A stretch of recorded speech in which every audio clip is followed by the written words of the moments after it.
माझे नाव ममता योगेश पाटील. मी सविताबाई यांची मुलगी आहे.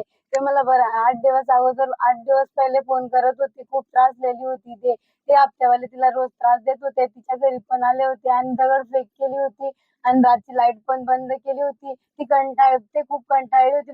माझ्याकडे फोन करायची आणि रडायची की मी या बचतवाल्यांना खूप कंटाळली आहे.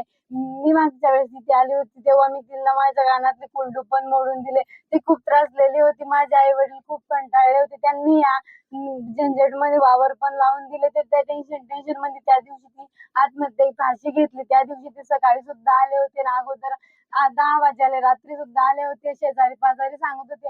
ती मला फोन केला होता आणि सांगत होती की मला हे बचतवाल्यांचा खूप कंटाळा आलाय. मी एखाद्या दिवशी आत्महत्या करून घेईन. तिनं ते बोलली होती. ते ती करूनच दाखवलं आणि आम्हाला सोडून गेली आणि ते रात्री 10ला काल पण त्यांचा कॉल आला 9-9:30ला की म्हणत होते की मावशी तुम्ही हप्ता नाही भरला. इथे सगळे सांगत होते की त्या वारल्या बा तरी पण ते म्हणत होते की तुम्ही खोटं बोलत आहे. आम्ही कशाहून माना की ते वारले बा. सकाळी पण येऊन गेले आणि रात्री पण येऊन गेले.